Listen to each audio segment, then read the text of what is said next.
mengenai keadaan di sistem perbankan, kan ya akhir bulan kemarin kan memang menariknya itu adalah ada kucuran 200 triliun dari SAL yang ditaruh ke 5 himbara gitu ya.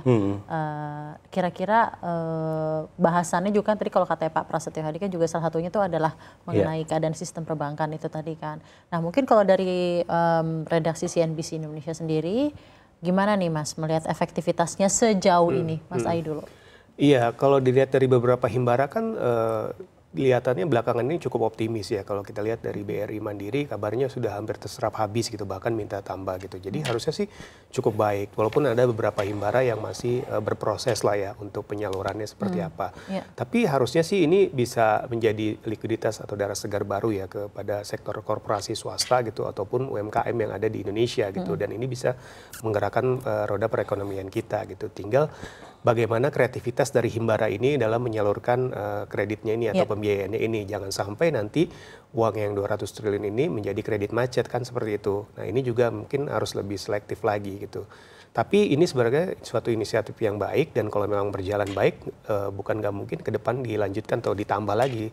Kemarin juga kan Pak Purbaya Menteri Keuangan juga bilang ya bisa aja ditambah kalau memang hasilnya bagus gitu. Dan nanti mungkin kita lihat evaluasinya dalam beberapa pekan ke depan gitu ya. Karena Pak Purbaya bilang kan mungkin di 3 bulan pertama lah ya sampai Desember baru mulai terlihat lah efeknya seperti apa gitu. 3 bulan ya. Tapi tadi dia udah optimis banget ya kira-kira untuk pertumbuhan ekonomi Indonesia di kuartal 3 ini akan signifikan naik ya. Kuartal 4. Kuartal 4 ya. Kuartal 4. Tapi memang kan secara keseluruhan kan memang ya tanpa secara historikal juga kita kalau lihat kalau misalnya GDP growth per quarter itu kan memang naik di awal, turun di tengah, nanti naik lagi gitu ya. Tapi dengan ada siraman 200 triliun ini akan naiknya secara signifikan ya. Dan angkanya sempat disebutkan tidak ya Mas? 5,5% kalau outlook dari Kementerian Keuangan gitu. Itu juga nggak cuma sama yang 200 triliun, itu termasuk dengan paket-paket stimulus ekonomi yang sudah diluncurkan oleh pemerintah dan beberapa diskon-diskon juga gitu, tarif tol, kereta api, pesawat dan lain-lain. Itu diharapkan juga membantu masyarakat lah yang pengen liburan di akhir tahun dan bisa mendorong perekonomian. Oke. Di satu sisi kalau misalnya dari Mas Ai sendiri melihatnya apa yang mesti diperhatikan lagi gitu ya dari perbankan-perbankan himbara yang sudah dikucurkan 200 triliun rupiah ini agar penyaluran itu bisa benar-benar menggerakkan roda ekonomi secara konkret lah Mas. Ya mungkin penyalurannya lebih bisa difokuskan ke industri-industri atau mungkin ke sektor-sektor yang padat karya gitu ya. Seperti misalkan manufaktur gitu ya. Lalu industri-industri UMKM dan lain sebagainya. Kenapa? Karena ini multiplier efeknya akan terasa lebih besar ya, lebih luas gitu.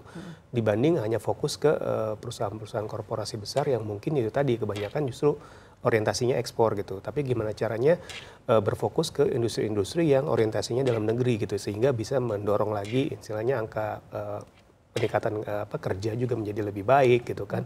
Daya beli menjadi lebih baik gitu. Ini kan selama ini jadi perhatian ya, sehingga dengan adanya 200 triliun ini terasa efeknya tuh multipliernya lebih besar gitu dibanding fokus ke korporasi besar. Kemarin pas sempat kesini ada update nggak ya tuh mengenai so far penyerapan dari 200 Iya, dari beberapa bank memang ada yang cukup bagus, ada yang cukup mengkhawatirkan.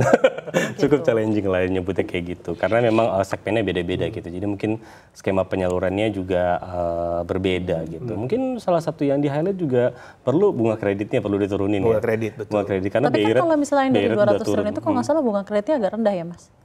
Udah lumayan turun gitu. Tapi mungkin kalau misalnya seperti kita pejuang KPR gitu kan akan terasa signifikan kalau seandainya bunga yang biasanya 12% jadi 9%. Ya, gitu jadi kan. nggak 2 digit lah. Iya, jadi itu kan sangat signifikan untuk menyalurkan kredit juga kalau kita mau top up atau untuk ambil kredit baru. Nah itu kan pasti sangat berpengaruh. Tapi memang intinya sih yang ditunggu-tunggu oleh rakyat ini adalah regulasi yang akhirnya memberikan dampak positif kepada daya beli masyarakat ya. Yang mungkin dengan tadi penyaluran 200 triliun rupiah itu kalau misalnya memang benar terjalin dengan baik, kucurannya juga sampai kepada masyarakat.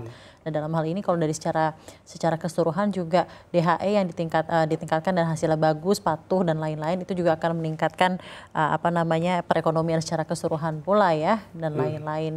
Rupiah bisa terjaga ya, nanti akhirnya juga daya beli masyarakat terjaga. Kembali ke situ ya Mas ya. Iya, betul. Karena jangan lupa bahwa komponen dari pertumbuhan ekonomi ini 60% adalah konsumsi kita gitu ya. Sampai kapan kita menjadi roh halus gitu ya. Rombongan hanya mengelus apa tadi katanya ya.